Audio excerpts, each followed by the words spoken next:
If you're a serious history buff or survival-minded researcher, lean in for a moment, because what you're about to learn is the kind of material that quietly circulates among archaeologists, cold-weather survival experts, and, well, a few obsessives who spend just a bit too much time digging through Scandinavian excavation reports. Before we go further, make sure you hit subscribe to The Prepper Historian, because this channel is built for people who actually care about real historical methods, not watered-down myths or recycled campfire legends. For the next minute, I want to give you the hook most viewers never hear. The truth that the Vikings used a home-building technique in the Arctic so effective, so quietly revolutionary, that later Scandinavian authorities told settlers not to teach it again. And it wasn't because it was dangerous. It was because it made people too self-sufficient. Why this technique mattered so much to Arctic settlers. When Norse families pushed into Greenland, Iceland, and the northern reaches of Norway, they weren't dealing with typical winter conditions. They were fighting a climate that punished mistakes. In a place where you can't afford heat loss, where one failed season of fuel collection can wipe out a household, the ability to maintain stable interior temperatures wasn't just engineering. It was survival. The technique that later authorities discouraged was a composite system, a way of integrating turf, stone, airflow control, and interior heat recycling so effectively that homes stayed warm using a fraction of the firewood.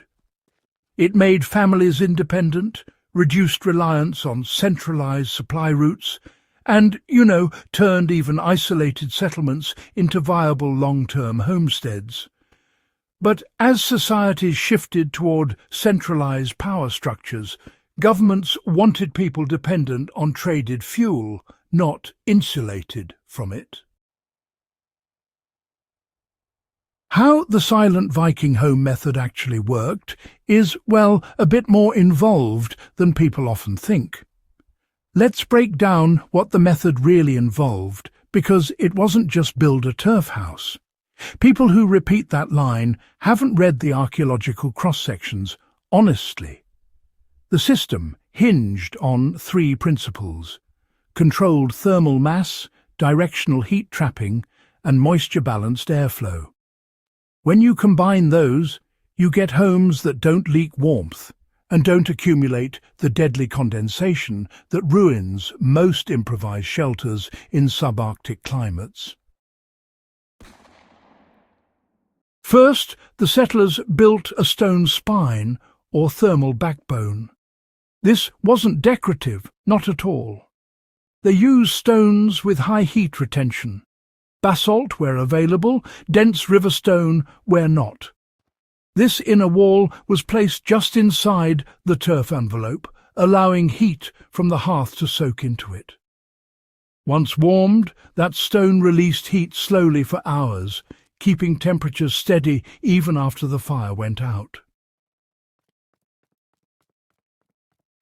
Second, the turf itself wasn't simply stacked. It was layered in alternating sod orientations to lock moisture in the outer surface but keep the interior dry. Archaeologists who cut through old Greenlandic turf homes see alternating grids like brickwork, not random stacking. This mattered because insulation only works if it stays dry. Vikings understood that instinctively. Third, these homes used a low-draw airflow system. Instead of relying on upper vents that lose heat rapidly, they dug shallow intake trenches leading to small openings near floor level.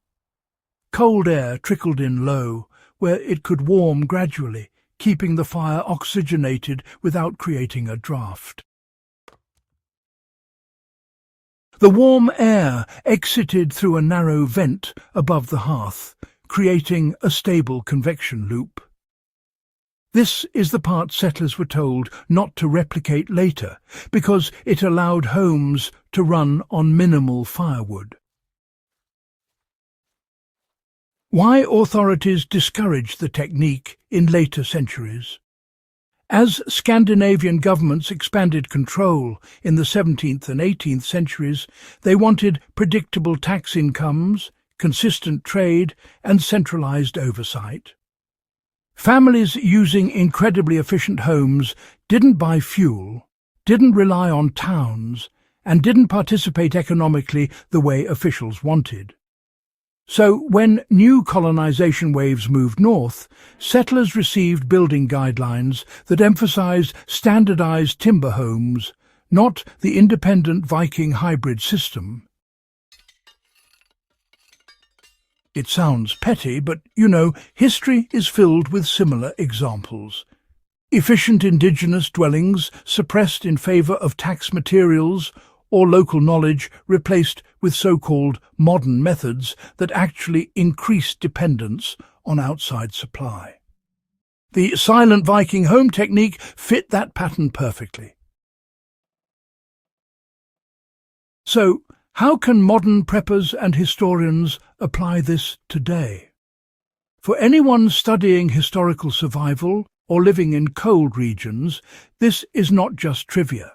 It's actually a blueprint you can still apply. If you own rural land, you can test parts of the technique safely. Start by building a small outbuilding using layered turf walls over a stone inner core. You'll immediately see just how stable the temperature becomes. A simple fire inside will warm the stone, and even after the flame dies, the interior won't crash into freezing temperatures. Another practical example is modifying an existing cabin. You don't have to rebuild the whole structure. You can add a stone thermal mass wall behind a wood-burning stove, or create a low-draw air intake that feeds the fire without robbing the room of heat. These principles work in modern spaces because they rely on physics, not era-specific materials. You can also apply this knowledge in emergency situations. If you ever needed to construct a temporary cold-weather shelter, dropping the entrance low, building a compact thermal mass spine, and controlling airflow can make the difference between a shelter that drains heat and one that sustains it through the night. This is usable knowledge, not a romantic reenactment. What makes this an evergreen survival system? For historians, this method shows just how advanced Norse settlers were in practical engineering. For preppers, it proves that self-reliance often lies in simple, replicable methods rather than complicated technology. And for the crossover audience, the people who watch this channel, it's a reminder that the most effective survival knowledge is the kind our ancestors were often told to stop teaching. If you found value in this deep dive and want more historical techniques with real survival application, make sure you subscribe and share this video. Serious history deserves a serious audience, and we're building that right here on The Prepper Historian.